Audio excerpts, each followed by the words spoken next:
우리 함께 사도신경 고백하도록 하겠습니다. 전능하사 천지를 만드신 하나님 아버지를 내가 믿사오며 그 외아들 우리 주 예수 그리스도를 믿사오니 이는 성령으로 잉태하사 동정녀 아래 행하시고 본디오 빌라도에게 고난을 받으사 십자가에 못 박혀 죽으시고 장사한 뒤 사흘 만에 죽은 자 가운데서 다시 살아나시며 하늘에 오르사 전능하신 하나님 우편에 앉아 계시다가 죄로서 산자와 죽은 자를 심판하러 오시리라. 성령을 믿사오며 거룩한 공예와 성도와 서로 교통하는 것과 죄를 사하여 주시는 것과 몸이 다시 사는 것과 영원히 사는 것을 믿사옵나이다. 아멘. 우리 함께 오늘 함께 나눌 하나님의 말씀 찾도록 하겠습니다. 마태복음 9장입니다.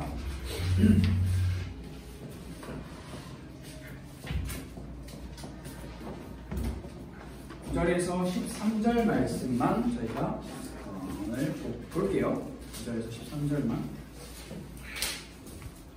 마태복음은 신약성경 제 첫 번째에 있죠. 첫 번째. 마태복음 9장 9절에서 13절 말씀. 다 찾아보시고 성경책 있는 친구들은 꼭 성경책을 찾아보고 성경책 없는 친구들은 핸드폰이나 기타, 스마트키 상관없습니다. 찾아보세요. 자, 우리 다 찾았으면 우리 마태복음 9장 9절에서 13절 말씀을 우리 한 목소리로 같이 읽겠습니다. 시작. 예수께서 그곳을 떠나 지나가시다가 마테라 하는 사람이 세관에 앉아 있는 것을 보시고 이르시되 나를 따르라 하시니 일어나 따르니라. 예수께서 마태의 집에서 앉아 음식을 잡수실 때에 많은 세리와 죄인들이 와서 예수와 그의 제자들과 함께 앉았더니 바리새인들이 보고 그의 제자들에게 이르되 어찌하여 너희 선생은 세리와 죄인들과 함께 잡수시느냐. 예수께서 들으시고 이르시되 건강한 자에게는 의사가 쓸데없고 병든 자에게라야 쓸데있느니라. 너희는 가서 내가 긍휼을 원하고 제사를 원하지 아니하노라 하신 뜻이 무엇인지 배우라. 나는 의인을 부르러 온 것이 아니요 죄인을 부르러 왔노라 하시니라. 아멘. 오늘은 마태복음 9장에 등장하는 한 인물, 누군지 여러분들이 다 눈치챘겠죠?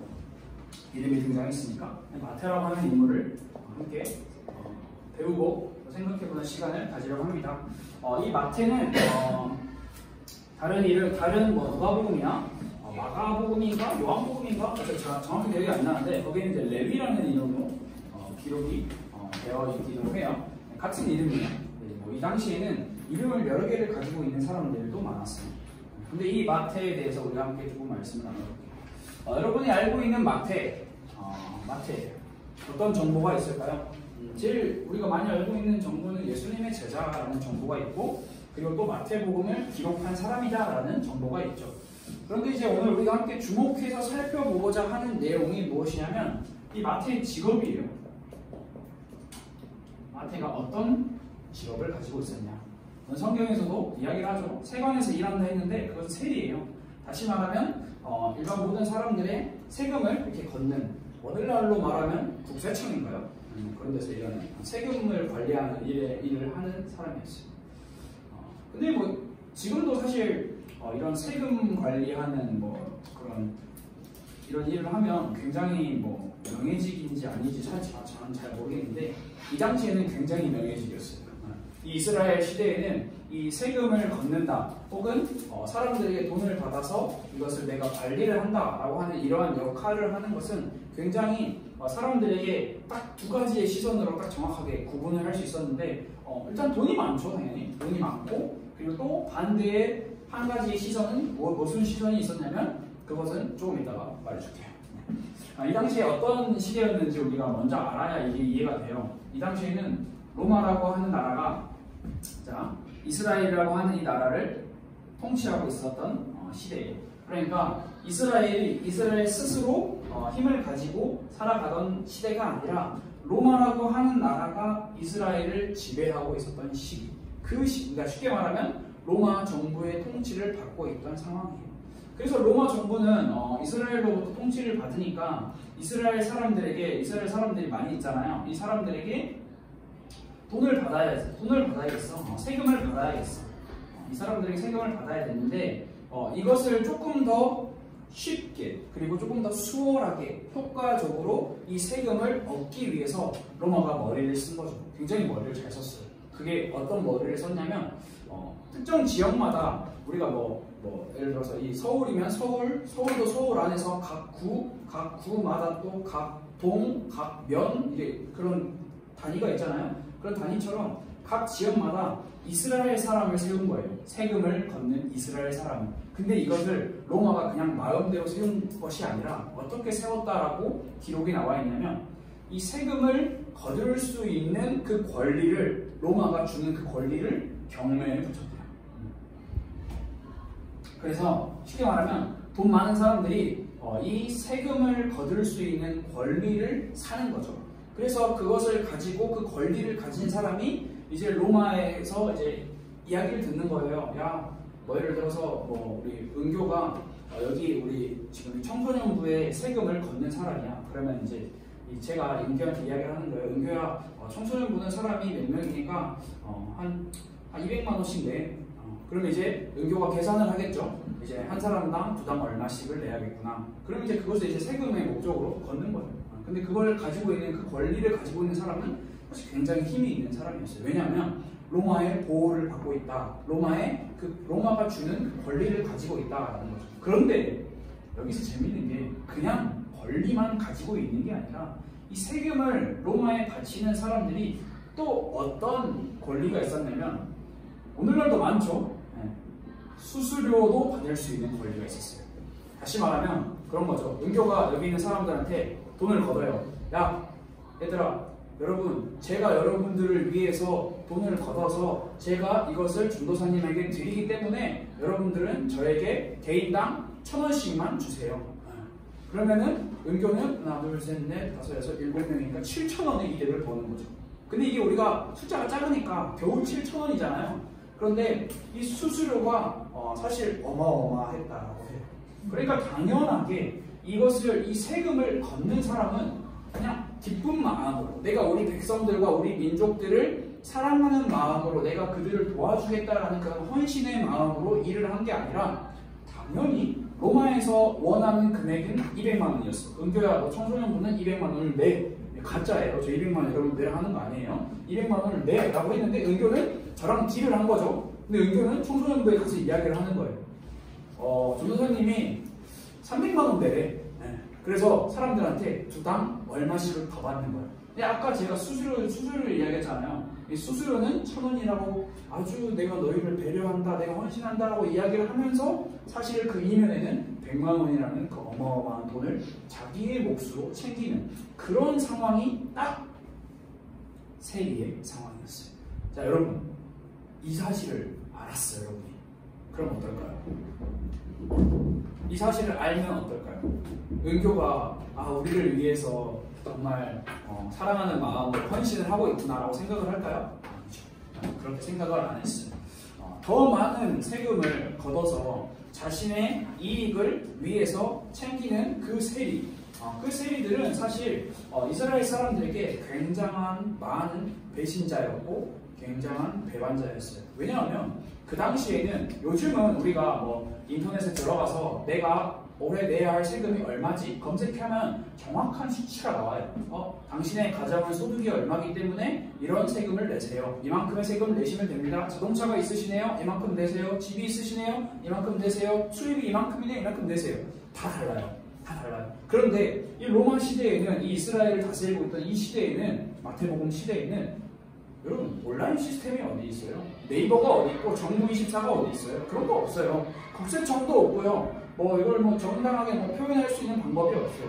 뉴스를 통해 그리고 솔직히 신문을 통해서도 그것을 받는 것을 정확하게 분별하지 못하는 시기가 이 시기였어요. 그러다 보니까 세리가 달라는 대로 줄 수밖에 없었던 것이죠. 세리는 그래서 비합법적인 강제 징수로 당연히 부자가 되죠. 근데 이 부자가 되면서 그 이면에 어떤 처지를 겪었냐? 그들은 같은 민족에게 엄청난 비난과 눈초리를 듣고 솔직히 이런 일을 하는데 누가 그 사람과 친해지고 싶겠어요? 누가 그 사람과 어울리고 싶겠어요? 그래서 부자는 됐지만 완전한 외톨이가 되었다라고 많은 기록에 나와 있더라고요. 그래서 이걸 조금 더 현대적인 용어로 바꿔보면 이렇게 표현을 할 수가 있어요. 매국노. 네. 우리나라 일제시대에도 이런 사람들이 있잖아요. 일본에게 잘 보이기 위해서 같은 민족, 조선 민족을 우리 대한민국 사람들을 힘들게 하고 어렵게 해서 자기들이 그 취한 것으로 자기들이 잘 먹고 잘 사는 그 사람들 우리가 매국노라고 얘기해서 나라를 팔아먹었다라는 그런 표현이긴 한데 약간 이런 취급을 받았어. 세리가. 이 세리가 누구냐? 마태라는 사람이야. 이 마태가 누구냐? 예수님의 제자. 예수님의 제자인 마태가 이런 취급을 받으면서 이러한 악한 행실을 하면서 살았던 사람이라는 거예요. 그런데 단순히 이스라엘 사람들 가운데 그냥 우리 이웃들끼리는 서로 쟤 진짜 나빠, 쟤랑 같이 놀면 안 되겠어, 쟤 진짜 잘못된 사람이야, 쟤 진짜 내가 가만 안 둬, 언제 한번 걸리면 손봐주겠어, 약간 이 정도의 마음이었다면 이스라엘에는 굉장한 그 지지 세력들이, 이스라엘을 지탱하고 있는 세력들이 있었는데 그 사람들이 누구냐면 바로 유대인. 그리고 우리가 성경에서 정말 많이 듣는 것처럼 바리새인이라고 하는 이런 사람들이 있었어요. 여러분, 그냥 일반 이스라엘 사람들과 조금 차이가 달라요. 그 안에 살고 있지만 유대인과 바리새인들은 이 세리를 보고 뭐라고 이야기했냐? 그냥 야, 나쁜 놈이야 라고 정도의 이야기를 한 게 아니라 뭐라고 이야기했냐? 쟤는 죄인이야 라고 이야기했어요. 죄인. 얼떨결에 죄인이 된 거죠. 한 기록에 보니까 굉장히 무시무시한 이야기가 있어요. 세리가 강도와 살인자와 같은 종류로 인정이 되었다고 해요. 여러분, 법정 가본 사람이 있어요? 견학관인가? 참관? 아니, 재판받으러 간 줄 놀랐는데 재판 혹은 증인 이런 거 아직 간 사람 없잖아요. 이게 보통 재판을 받으러 가면 우리가 드라마나 영화를 통해서 보잖아요. 그러면 증인은 아무나 안 세워요. 증인은 이게 뭐 쉽게 말하면 사기꾼을 증인으로 세우진 않아요. 다시 말해서 강도와 살인자를 증인으로 세워서 그 사람의 증언을 신빙성을 입증을 하지 못해요. 그만큼 세리 또한 증인의 자격을 박탈당했다. 이 시대에 뭐 이런 말 다 했죠. 그러니까 그냥 너 직업이 뭐예요? 저 세리예요? 패스. 그 사람하고 상종도 안 해요. 대화도 하지 않아요. 그냥 그 사람은 강도고 살인자고 죄인이고 매국노일 뿐. 그냥 그게 누구라고요? 그게 마태예요, 여러분. 예수님의 제자 마태. 그런데 이런 사람을 예수님께서 부르셨어요. 뭐라고 부르셨어요?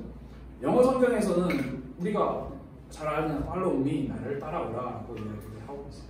오늘 그 말씀을 한번 같이 꼼꼼하게 생각을 해보면서 우리 살펴봅시다. 자, 예수님께서 나를 따르라. 저는 이 성경 말씀을 보면서 좀 뭐랄까 추가적인 설명이 있었으면 좋겠는데 없어요. 여러분, 마태복음 성경 오늘 보니까 그냥 예수님이 저 사람이 앉아있네? 보시네? 따라와라? 끝이에요. 그게 설명이 없어요. 지나가다가 마태를 보시고 나를 따르라 예수님께서 말씀하셨다라고 합니다. 이때의 상황을 우리가 생각을 해봅시다. 이제 마태가 듣는 사람이잖아요. 자, 이 예수님의 나를 따르라 하는 그 말을 들었던 마태의 마음을 생각을 해봅시다. 사실 마태는 예수님에 대해서 전혀 들어보지 못했거나 생판 모르는 사람이 예수님은 아니었을 거예요. 왜냐하면 그 시대 예수님은 유명인사였기 때문에. 그냥 유명인사가 아니라 기적을 행하시고 병자를 고치신 예수님이었기 때문에 예수님에 대한 소문을 마태도 알고는 있었을 거예요. 이런 사람이 있구나 정도는 알고 있었을 거예요. 그러한 소문을 들었던 마태, 그리고 그 소문의 주인공인 예수님이 자신에게 찾아와서 자신을 부르네. 나를 따라오라네. 마태의 행동을 나타내는 일어나서 따라갔다라고 하는 표현이 뒤에 나오지만 사실 이 마태의 마음은 어땠을까요? 여러분, 마태는 이 당시에 굉장히 부자였어요. 물론 비합법적인 강제 징수로 인한 부자였지만 굉장히 부자였어요. 로마에게도 나름의 권리를 가지고 있는 사람이었어요. 근데 예수님이 따라오라 라고 하시네요. 상식적으로, 인간적으로 한번 계산을 해보면 그는 많은 사람에게 비난을 받았지만 안정된 직업을 통해서 자신의 재산을 마음껏 불릴 수 있었어요. 사실 먹고 사는 거 걱정 안 해도 되는 사람이었고, 어떻게 보면 세리로 계속 살면 이스라엘 사람들과는 멀어질 수 있겠지만 이 당시에 굉장한 힘을 가지고 있었던 로마 정부의 보호 아래서 남들보다 떵떵거리며 살 수 있었어요. 그런데 예수님이 부르네요. 마태야, 나를 따라오라. 여러분 같으면 따라가겠어요? 따라가지 않겠어요?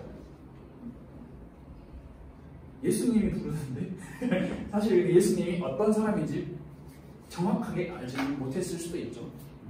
우리는 보통 생각을 했을 때 그래요. 저도 마찬가지예요. 내가 현재 처한 위치가 다른 것, 솔직히 외톨이, 외국노, 뭐 죄인, 뭐 증인에 서지 못해 유대인들, 바리새인들 나를 이상하게 쳐다봐. 뭔 상관이야? 우리가 돈을 많이 버는데. 우리는 보통 인간은 내가 지금 처한 상황 이것만 보면 사실 주변은 크게 신경 안 써도 되고 그냥 잘 살아갈 수 있는 사람이에요. 그게 마태였어요. 그런데 우리는 결론을 알고 있죠. 마태는 예수님을 따라갔어요. 여러분 반대로 입장에 생각을 해봅시다. 예수님의 입장에서 한번 우리가 예수님이 되어봅시다. 예수님은 말하는 사람이죠. 자, 예수님께서 마태에게 나를 따라오라 라고 이야기를 했어요. 여러분 오히려 저는 이게 더 이상했어요. 마태가 자신이 가지고 있던 수많은 돈들, 수많은 권력들, 수많은 부들 내려놓고 따라갔다. 그래, 오케이, 따라갔네, 굉장히 믿음 좋네 라고 생각을 할 수도 있어요. 근데 예수님이 왜 꼭 굳이 하필이면 많은 사람들에게 손가락질 받고 외톨이고 매국노라고 칭함받는 그 죄인인 마태를 굳이 왜 부르셨을까요? 예수님이 굳이 그럴 필요가 있었을까요? 사회적 지위가 충분한 유대인들, 바리새인들, 대제사장들 불러서 여러분 저랑 같이 갑시다, 저랑 같이 이스라엘 살립시다 라고 할 수도 있었을 텐데 굳이 예수님께서 왜 손가락질과 원망을 받는 이 세리라는 사람을 부르셨을까? 상당히 아이러니하죠. 여기서 우리는 정확하게 여러분들이 확인을 해야 할 부분이 있는데 예수님이 이 땅에 오신 목적을 정확하게 확인을 해야 해요.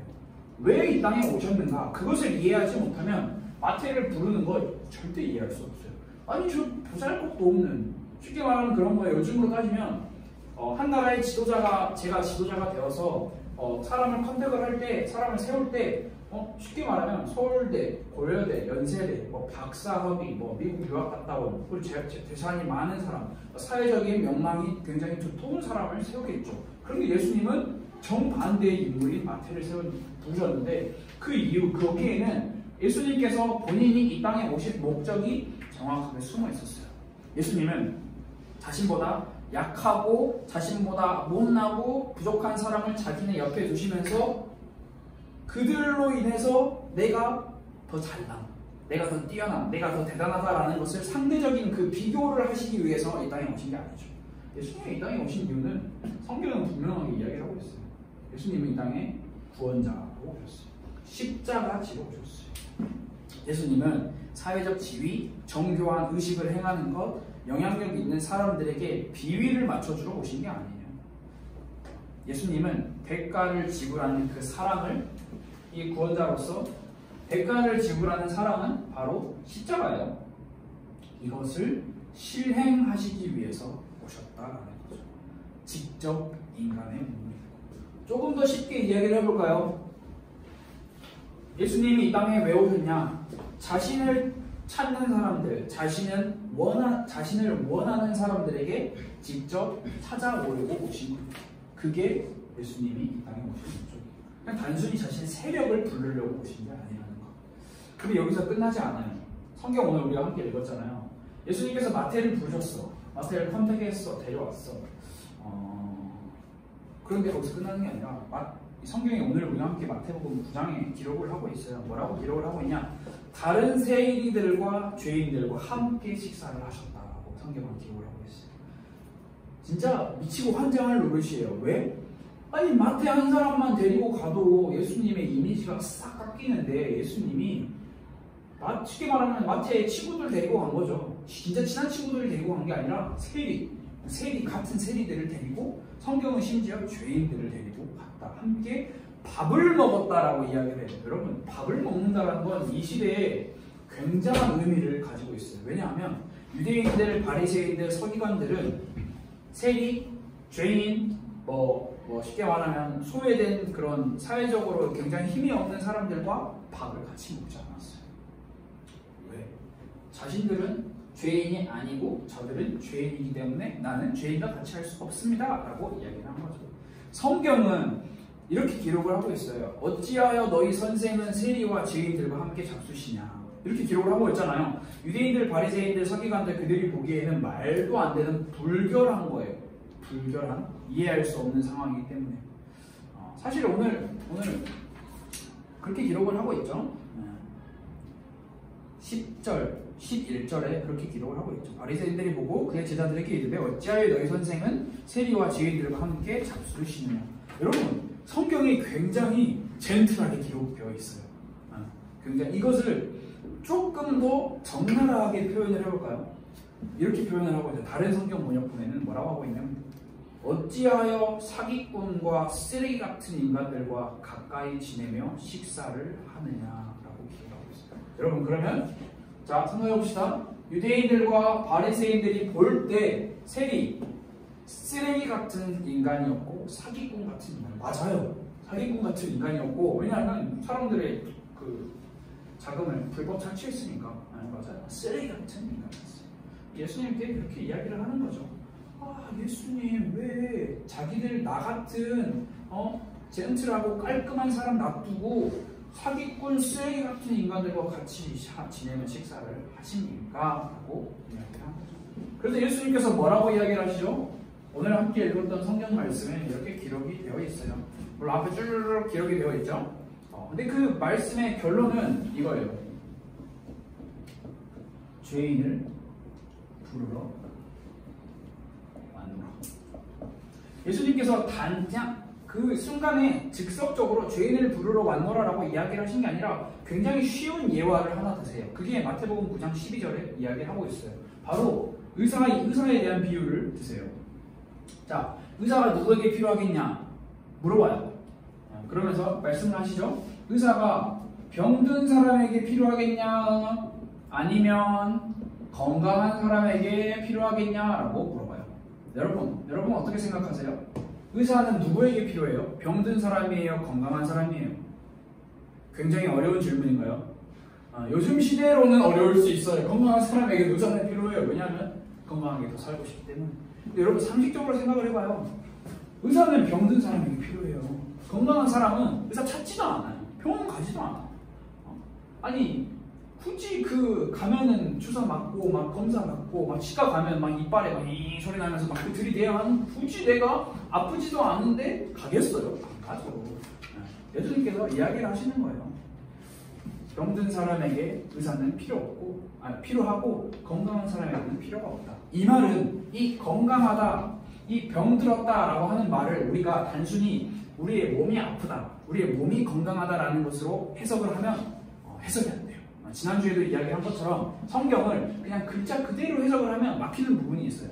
여기서 이 건강과 병들었다라는 것은 무엇이냐면 우리의 마음, 다시 말하면 우리의 영적인 상태를 이야기를 하고 계시는 거죠. 눈에 보이지 않는 우리의 마음과 영적인 상태. 예로 드시는 거죠. 의사의 이야기를. 그러면서 이야기를 하는 거예요. 유대인들과 바리새인들은 뭐라고 생각을 했냐? 우리들은 그 누구보다 율법 잘 지키고 그 누구보다 성경 잘 읽고 그 누구보다 헌금 잘하고 그 누구보다 기도도 잘하는 건강한 사람이었기 때문에 의사는 필요 없어. 이 의사는 예수님을 이야기를 하는 거예요. 필요 없어 라고 이야기를 했죠. 그런데 여러분들이 잘 생각해야 하는 게 이 마음의 건강함, 마음의 병듦은 모든 인간에게 있는 거예요. 모든 인간은 육신은 건강할 수 있지만 모든 인간은 다 마음이 병든 사람이에요. 왜? 하나님을 떠났기 때문에. 하나님을 만나지 못한 모든 사람은 다 마음이 병들어 있어요. 아무리 율법을 잘 지켜요. 그 율법에 해당하는 다양한 이야기가 성경에 나오죠. 헌금 잘하고. 아니, 바리새인들이 헌금, 유대인들이 헌금 어떻게 했는지 성경이 기록하고 있어요. 여러분 성경 읽다 보면 찾을 수 있는데 쌀 한 톨 한 톨까지도 11조를 정확하게 딱 떨어지게 했대요. 이게 수많은 쌀 한 톨도 다 세가지고 기록을 했다. 그 기도도 하루에 몇 번을 하는지 몰라요. 네? 거리에 나가서 나 기도합니다. 집중하세요. 약간 이런 기도도 했고요. 그런데 예수님은 정확하게 지적을 하시는 게 뭐냐면 너희의 그 겉으로 드러나는 그 겉모습을 내가 너희에게 이야기를 하는 것이 아니라 너희의 마음을 이야기를 한다. 너희의 영적인 상태, 하나님을 만나지 못한 그 상태를 주목하고 있다고 이야기를 하시는 거예요. 여러분, 육신이 아무리 건강해도 마음이 병들어 있으면 사실 그 육신의 건강함은 그렇게 오래가지 못해요. 그게 인간이에요. 인간이 그만큼 나약한 존재라는 것을 우리는 잘 기억을 해야 합니다. 그래서 예수님께서 죄인을 부르러 왔다라고 하시는 이 말씀, 유대인들, 바리새인들은 쉽게 말하면 그냥 듣지도 않았어. 흘려들은 정도가 아니라 죄인? 나 죄인 아니야. 죄인은 저 사람들이지. 세리, 마태, 세리, 저 인간들이나 죄인이지 나는 죄인이 아니야. 그래서 나는 해당이 안 돼. 이 매국노 같은 사람들이나 죄인이지 라고 이야기를 한 거예요. 사실 눈으로 볼 때는 세리와 창녀, 과부, 소외된 자 전부 다 병든 사람입니다. 그런데 유대인들과 바리새인들 또한 다르지 않았어요. 오히려 그들은 하나님의 말씀을 자기들 식으로만 해석을 하고 뒤로는 더욱 악하고 타락하고 불의하고 병든 심란한 마음의 상태를 가지고 있었다. 예수님께서 굉장히 심플하게 나는 의인을 부르러 온 것이 아니라 죄인을 부르러 왔노라 라고 이야기를 하셨는데 사실 이거는 이렇게 한 줄로 단순하게 설명을 할 수 있는 부분이 아니에요. 여러분 잘 들어보세요. 한 줄이 아니라 조금 더 길게 설명을 해볼게요. 나는 스스로 선하다고 확신하고 누구의 도움도 필요하지 않다고 자만하는 사람들을 부르러 온 것이 아니고 죄의식을 가지고 구세주가 필요하다고 심각하게 생각하는 사람들을 부르러 왔다라는 이 말이 이 한 줄에 포함되어 있습니다. 여러분 이 죄인이라는 단어가 우리는 앞으로 성경을 공부하면서 또 말씀을 함께 나누면서 계속 반복하면서 배워야 할 아주 중요한 내용. 예수님께서 뭐라고 하셨어요? 죄인을 부르러 왔노라. 이 말에는 어떤 의미가 포함되어 있는지 여러분들이 잘 기억을 해보세요. 여기서 끝나지 않죠? 예수님께서는 나를 따르라, 죄인을 부르러 왔노라 이야기하셨어요. 다시 마태복음 9장 9절로 돌아가 봅시다. 마태의 행동을 봅시다. 마태의 행동이 어땠나요? 여러분 성경 읽었잖아요. 마태의 행동이 어땠어요? 우물쭈물 어쩔 줄 몰라 하면서 안 갈래요 했나요? 아니죠. 나를 따르라 라고 하시는 그 예수님의 말씀에 어떻게 행동을 했냐? 성경은 일어나 따르니라 라고 기록을 하고 있어요. 따르나라가 아니죠. 따르니라. 마태가 일어나 따랐대요. 여기서 나를 따르라 라는 예수님의 말씀, 이것 또한 글자 그대로 해석하면 조금 오해가 있을 수 있는 부분이 있어요. 왜냐하면 따라와 이거는 내가 저기 방에 가요. 제가 이제 교육자실을 방에 가요. 자, 유나야 나 따라와 이러면 그냥 내 뒤를 따라와, 저 방에 가자라는 의미잖아요. 근데 여기서는 나를 따르라라는 이 의미는 그냥 나를 따라와라, 내 뒤를 따라오라라는 그 의미도 있지만 그 이상의 의미가 있는데 그게 무엇이냐면 너가 지금까지 살아왔던 모든 삶들 다 내려놓고 회개해라. 그리고 나를 만나라. 그리고 변화되어라. 여러분, 나를 따르라라는 이 말씀에 어떤 의미가 잘 담겨져 있는지 생각해 보세요. 자, 우리가 지금까지 살아왔던 모든 삶 내려놓고, 자, 첫 번째요. 따르라에 속하 있는 의미예요. 따르라라는 말에 내려놓고 그리고 회개해라. 반드시 필요한 거예요. 회개해라. 이게 두 번째예요. 그리고 세 번째, 나를 만나라. 자, 여기서 끝나지 않아요. 우리는 보통 여기까지는 잘해요. 내 삶 내려놓고 회개했어요. 그럼 예수님 만났어. 그럼 됐어요? 아니요. 성경은 예수님은 변화되어라까지 이야기를 하시는 거예요. 이게 여러분 이게 나를 따르라라는 그 말씀이에요. 그러니까 마태가 한 행동은 그냥 예수님의 뒷공무니만 줄줄줄줄줄 따라가는 그냥 그 정도의 행동이 아니라 자신의 삶을 내려놓고 지금까지 내가 우리의 민족들에게 비합법적인 불법적인 돈을 걷어들인 것을 회개하고 그리고 예수님을 만나, 이 만나는 구원자이신 예수님을 만난 거죠. 그리고 변화되는 것. 나는 더 이상 불법적으로 우리 민족들의 본을 갈취하지 않겠습니다. 라는 변화. 여러분, 마태가 세리면 그 세금 장부가 있을 거 아니에요. 세금 장부. 이게 세금 장부가 있으면 이름을 쓰겠죠. 뭐 예를 들어서 뭐 유나 얼마, 뭐 세연이 얼마, 뭐 하늘이 얼마, 뭐 은교 얼마, 뭐 예지 얼마, 형민이 얼마, 뭐 선생님 얼마, 선생님 얼마 이렇게 쓰겠죠. 원래 마태가 하던 이 글을 쓰는 일은 이런 글을 쓰는 일이었어요. 그런데 마태가 예수님을 따라오면서 내려놓고 회개하고 만나고 변화되어서 어떤 글을 썼죠? 성경을 썼어요. 마태복음을 썼어요. 말이 안 되는 이야기. 네, 놀라운 이야기죠.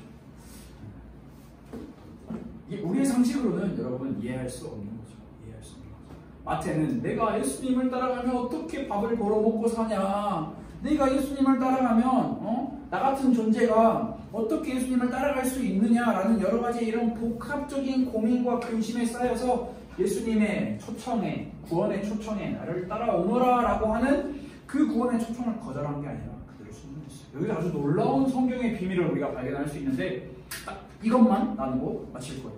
자, 아주 놀라운 성경의 비밀이 있어요. 바로 성경은 예수 그리스도 안에서라고 하는 이 표현이 있어요. 이 사도 바울이 굉장히 많이 쓰는 표현이에요.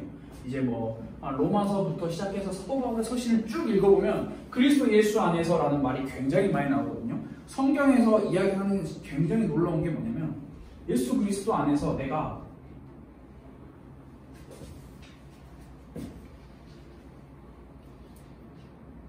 버려.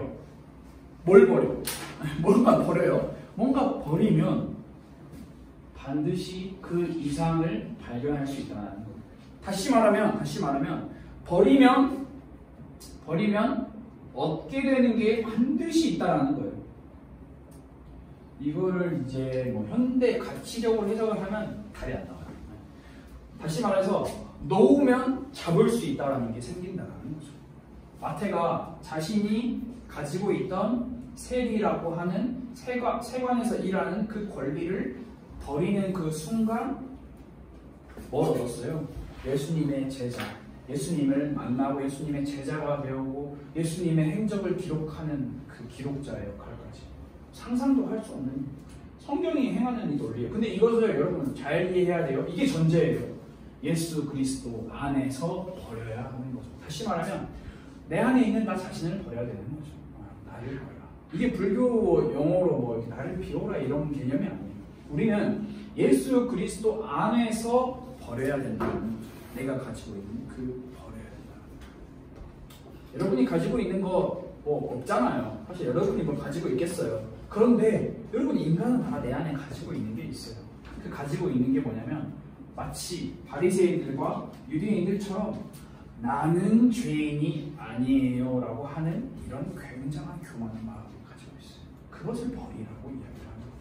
나는 예수님이 필요 없어요. 왜? 나는 성경도 잘 읽고 기도도 잘하고 나는 예배도 안 빠지고 말씀도 잘 듣고 있기 때문에 예수님 굳이 나는 버릴 거 없는데요? 라고 생각을 할 수도 있는데 그렇지 않아요. 성경에 굉장히 놀라운 신비예요.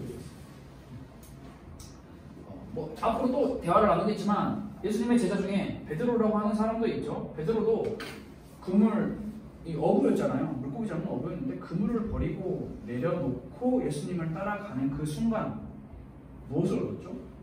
그 앞으로 마태복음 뭐 사도행전을 통해서 말씀을 나눴어요. 말씀을 정리하겠습니다. 여러분 딱 한 가지만 기억을 할 수 있다면 아니죠. 저는 여러분들에게 딱 한 가지만 기억하라고 하는 게 여러분들의 수준을 굉장히 비하하는 거라고 생각을 하거든요. 여러분들이 한 두 가지, 세 가지 정도 충분히 기억할 수 있잖아요. 여러분들이 생각을 할 때 잘 생각을 해봐야 되는 게 뭐냐면 예수님의 부르심, 나를 따르라 하는 예수님의 부르심은 마태에게만 해당되는 게 아니라 우리 모두에게 해당돼요. 그런데 그 부르심을 따라가려면 조건이 있어요. 조건. 그 조건이 무엇이냐? 새로운 조건이 아니에요. 내가 정말 심각하게 예수님이 필요하다라고 생각하고 있느냐라는 게 단 한 가지의 조건이에요. 예수님이 필요하다라고 심각하게 생각을 하지 않고 있으면 예수님이 나를 따라와라 라고 불러도 못 따라가요. 왜냐하면 필요가 없거든요. 여러분 필요 없는 거 따라가요? 필요한 걸 따라가죠.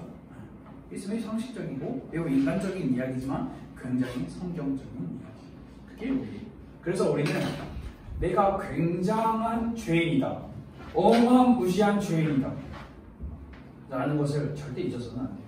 그리고 나에게는 매우 심각하게 예수님이 필요하다. 그 예수님이 누구냐? 구원자라는 거죠. 그 구원자의 예수님이 심각하게 필요하다라는 게 여러분 마음에, 여러분의 그 머리에 팍 꽂혀가지고 그게 팍 받아들여질 때 그때서야 비로소 버릴 수 있고요. 그때서야 비로소 얻게 되는 게 생겨요. 그 전에는 백날 천날 버려도 남겨놔요. 아직 내 안에. 이거 못 버려. 내가 어떻게 이걸 버려. 혹시 예수님이 나를 천국에 안 데려가시면 어떻게 하는, 이런 굉장히 말도 안 되는 생각 때문에 못 버려요. 그렇지만 완전히 버려야 내가 얻게 되는 게 있다는 거예요. 그 조건, 여러분 기억하세요. 조건. 심각하게 예수님이 필요하다고 생각하고 있느냐. 여러분, 그래서 여러분 요즘에 사실 심각하게 예수님이 필요하다 말다 이런 고민할 그런 시간이 없잖아요. 왜냐하면 심각하게 내가 이 학교를 다녀야 되냐 말아야 되냐, 내가 대학을 어딜 가야 되냐 말아야 되냐, 내가 성적을 성적이 이 정도냐, 내가 공부를 얼마나 더 많이 해야 되냐라는 고민에 쌓여서 사실 이런 고민을 할 시간이 없잖아요. 그래서 여러분 이 주일날 하나님의 말씀을 함께 나누고 교제하는 시간은 굉장히 중요해요. 우리가 막혀있던, 우리 갇혀있던 그 생각을 팍 튀어지게 해주고 성경을 통해서 우리의 인생을 깨달을 수 있기 때문이죠. 그래서 여러분 이번 한 주간 동안 진짜 좀 진지하게 고민을 해보세요. 이게 엄마가 믿어라라고 해서 믿는 예수님 말고요, 제가 믿으라 해서 믿는 예수님 말고, 여러분이 그냥 여러분 인생에 심각하게 예수님이 정말 나한테 필요한가 필요하지 않은가를 정말 곰곰이 생각해 보세요. 그래서 그 곰곰이 생각한 그 결과가 여러분의 삶을 변화되고자 하는 그 삶을 만들어 줄 거예요. 우리 지금 함께 기도하겠습니다. 하나님 감사합니다. 죄인인 죽을 수밖에 없는 우리를 부르시는 예수님, 우리가 그 예수님의 말씀을 올바르게 따라가고 있는지, 그리고 그 예수님의 부르심에 우리가 올바르게 응답하고 있는지 돌아보기를 원합니다. 우리 마음에 예수님이 정말 심각하게 필요하구나 라는 그 사실을 깨달을 수 있는 그 은혜를 우리에게 허락하여 주시고, 그렇기 위하여 우리가 우리의 매일의 삶 가운데서 하나님의 말씀인 성경을 통해서 예수님을 배우고 예수님을 알아가고 그 구원자이신 예수님을 만날 수 있도록 하나님 우리에게 그 은혜를 허락하여 주세요. 하나님 지금 이 코로나 어려운 이 상황 속에서 우리 모든 청소년부 아이들, 우리 모든 선생님들이 각자의 어려운 힘든 삶을 살아가고 있습니다. 하나님 은혜 더하여 주시고 힘 더하여 주시고 하나님을 더욱더 알아갈 수 있는 그 간절한 갈망도 허락하여 주세요.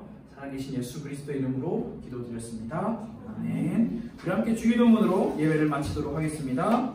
하늘에 계신 우리 아버지여, 이름이 거룩히 여김을 받으시오며 나라가 임하시오며 뜻이 하늘에서 이루어진 것 같이 땅에서도 이루어지이다. 오늘 우리에게 일용할 양식을 주시옵고 우리가 우리에게 죄 지은 자를 사하여 준 것 같이 우리 죄를 사하여 주시옵고 우리를 시험에 들게 하지 마시옵고 다만 악에서 구하시옵소서. 나라와 권세와 영광이 아버지께 영원히 있사옵나이다. 아멘.